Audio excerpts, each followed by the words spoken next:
నమస్కారం, ఇది సంగతికి స్వాగతం. పాపానికి పరిహారం ఏంటి? అవినీతి నుంచి బయటపడటం ఎలా?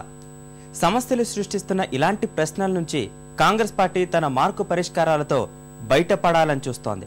కర్ర విరగొద్దు, పాము చావొద్దనేలా అధినేత్రి కుటుంబం ప్రతిష్ట మరింత దిగజారకుండా, పార్టీ పరువు పోకుండా వ్యవహరిస్తోంది. ఇందులో భాగంగానే వాద్రా భూ లావాదేవీలపై విచారణకు ఆదేశించిన ఐఏఎస్ అధికారికి బదిలీ శిక్ష పడింది. త్వరలో కేంద్ర మంత్రివర్గ పునర్వ్యవస్థీకరణ జరుగుతుందన్న ఊహాగానాల మధ్య తీవ్ర అవినీతి ఆరోపణలు ఎదుర్కొంటున్న కేంద్ర మంత్రులు పదవులు వదులుకోవాలనే సంకేతాలిచ్చింది. అవినీతి పీడను వదిలించే ప్రయత్నం చేయని కాంగ్రెస్ ఆరోపణలు ఎదుర్కొంటున్న వారిపై చర్యలతో వ్యవస్థల ప్రక్షాళన చేస్తున్నామని గొప్పలు చెప్పుకుంటోంది.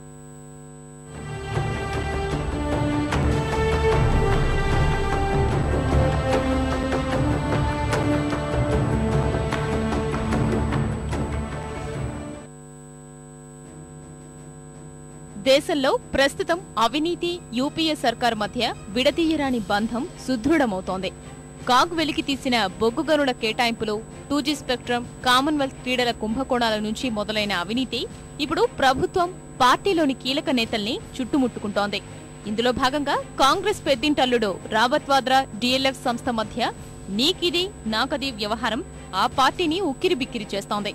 కేంద్ర మంత్రులు సల్మాన్ ఖుర్షీద్, శ్రీప్రకాష్ జైస్వాల్, సుబోధ్ ఖాన్ సహాయ్ సహా హిమాచల్ ప్రదేశ్ మాజీ ముఖ్యమంత్రి వీరభద్ర సింగ్ పై అవినీతి ఆరోపణలు స్వైరవిహారం చేస్తున్నాయి. వీటిని ఎదుర్కొనే క్రమంలో తడబడుతున్న కాంగ్రెస్ అవినీతిపై తన మార్కును మరోసారి బయటపెట్టింది. అధినేత్రి సోనియా గాంధీ అల్లుడు వాద్రా జరిపిన భూ లావాదేవీలపై దర్యాప్తునకు ఆదేశించిన హర్యానా ఐఏఎస్ అధికారిని బదిలీ చేసింది అక్కడి కాంగ్రెస్ పాలిత రాష్ట్ర ప్రభుత్వం.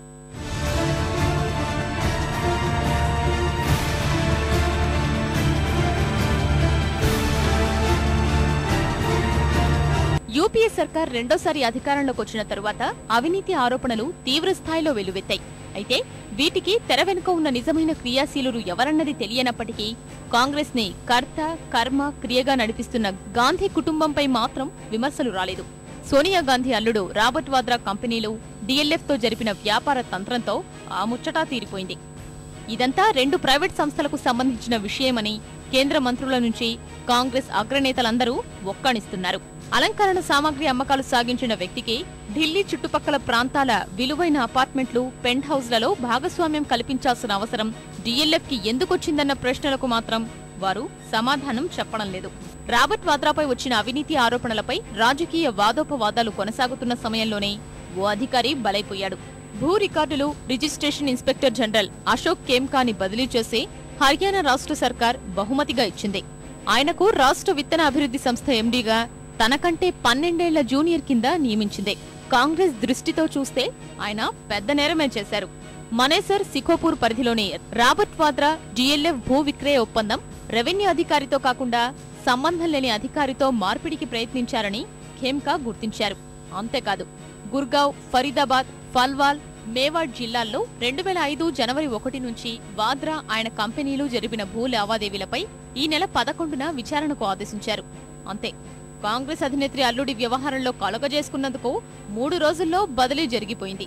బాధ్యతలు చేపట్టిన 2 ఏళ్ల వరకు ఐఏఎస్లను బదిలీ చెయ్యవద్దని నిబంధనలు చెప్తుంటే 80 రోజుల్లోనే ఆయన మరో పోస్టుకు మారారు. 21 ఏళ్ల వృత్తి జీవితంలో ఇప్పటికే 43 సార్లు బదిలీ అయిన ఖేమ్కా దేశంలో నిజాయితీగా ఉండే అధికారులకు దక్కుతున్న గౌరవానికి ప్రత్యక్ష ఉదాహరణగా నిలిచారు. सरकार के आगे चाहे वो डीएलएफ हो, चाहे रॉबर्ट वाड्रा हो, चाहे एक आम नागरिक हो, सब बराबर है. ट्रांसफर मुझे 11 तारीख की रात 10 बजे घर पे दिए गए. तो 12 तारीख को अगले दिन मैंने मुख्य सचिव महोदय को चिट्ठी भेजी कि मुझे आप सुनिए, और मेरी 80 दिन में तबादला हुआ है, और कानूनी तौर से मुझे 2 साल का टेन्योर एश्योर्ड है. मुझे नहीं, हर अफसर को जो आईएएस काडर में है उसको 2 साल का टेन्योर एश्योर्ड है. तो कम से कम अगर आप 2 साल से पहले तबादला करते हैं तो कुछ कारण तो बता दो जिससे हम आगे उनको सुधार ला सके. వాద్రాపై వచ్చిన ఆరోపణలకు సంబంధం లేకుంటే ఆయన కంపెనీలపై విచారణకు ఆదేశించిన 3 రోజుల్లోనే ఖేమ్కా ఎందుకు బదిలీ అయ్యారు కాంగ్రెస్ పెద్దలే చెప్పాలి. అయితే బదిలీ చేసినప్పటికీ వాద్రా డిఎల్ఎఫ్ కి ఖేమ్కా ఝలకిచ్చారు. డిఎల్ఎఫ్ ఇచ్చిన వడ్డీ లేని రుణంతో కొనుగోలు చేసి తిరిగి ఆ సంస్థకే అమ్మేసిన స్థలాల్లోని మనేసర్, సిఖోపూర్లోని 3.5 ఎకరాల భూ లావాదేవీల్ని రద్దు చేశారు. డిఎల్ఎఫ్ ఇచ్చిన 65 కోట్ల రూపాయల రుణంలో 7.5 కోట్లతో ఈ స్థలాన్ని కొనుగోలు చేసిన వాద్రా 58 కోట్ల రూపాయలకు ఆ సంస్థకే అమ్మేశారు. ఖేమ్కా బదిలీపై నేరుగా స్పందించలేకపోతున్న హర్యానా ప్రభుత్వం ఈ వ్యవహారంపై అక్రమార్కుల్ని శిక్షిస్తామని घनंगा प्रकटिंचिंदी। तबादला जो है वो सरकार का कार्य है, तबादला को पनिशमेंट नहीं होती। नंबर 2 जो उसमें बात कही है मैंने चीफ साहब को वो उसकी जांच वो उनको दिखाएंगे। अगर किसी जहाँ तक हरियाणा सरकार का सवाल है किसी को हमने अनडी फेवर नहीं दिया, ट्रांसपेरेंट सिस्टम है सारा। तो किसी अफसर ने कोई कोताही की है उसके खिलाफ लेंगे, क्या खेमका ने मिसस्टेटमेंट ऑफ फैक्ट्स किया है तो वो कार्रवाई उचित कार्रवाई करें। That there is a message in this transfer that if you do something against the first family of the Congress, you will suffer, you will be punished, and that is why we are condemning this transfer. And what is worse is that government is not probing the deal or the irregularities, but instead of probing the transaction and the deal, they are inquiring into the conduct of the officer.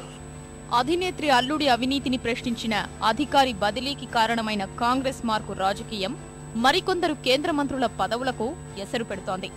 భార్య Louis Khurshid స్థాపించిన స్వచ్ఛంద సంస్థపై వచ్చిన అవినీతి ఆరోపణల్లో కేంద్ర న్యాయశాఖ మంత్రి సల్మాన్ ఖుర్షీద్ పీకల్లోతు మునిగిపోయారు. ఈ భాగోతాన్ని అవినీతి వ్యతిరేక ఉద్యమకారులు పత్రాల సహితంగా బయటపెడుతున్నారు. వీటిని ఖండించే క్రమంలో స్వచ్ఛంద సంస్థ పరికరాలు అందించిన వికలాంగుల వివరాల్ని ఖుర్షీద్ దంపతులు తెలిపారు. నిధుల కోసం అధికారుల నకిలీ సంతకాలు, సంస్థల లావాదేవీల గురించి విలేకరులు అడిగిన ప్రశ్నలకు నీళ్లు నమిలారు.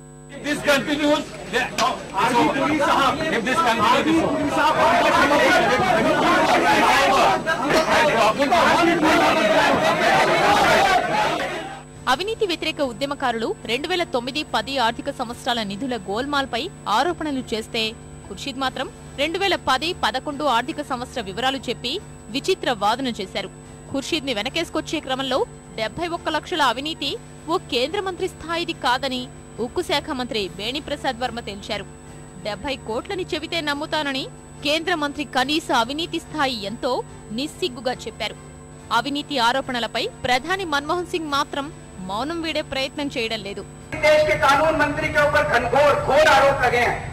हमारे प्रधानमंत्री चुप क्यों है, वो उनको क्या कहना है इसके बारे में, वो अपनी स्थिति साफ करें। कांग्रेस पार्टी को इस मुद्दे के ऊपर क्या कहना है, सोनिया गांधी जी को इस मुद्दे के ऊपर क्या कहना है, उनको सबके सामने, देश के सामने प्रस्तुत करना चाहिए।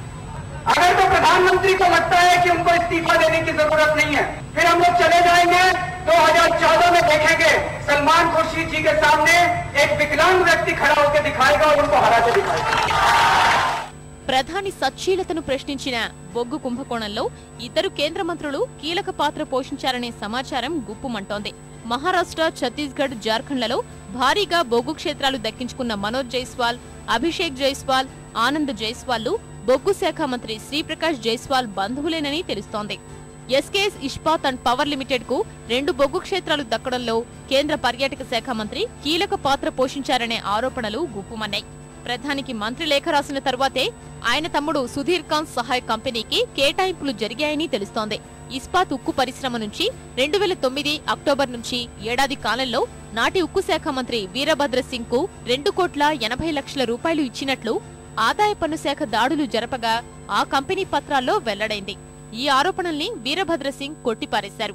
केवल सलमान खुर्शीद बल्कि जैसे कि वीरभद्र सिंह का नाम आ गया किस डायरी में ये लिखा हुआ है, उसके पहले कोलगेट का मामला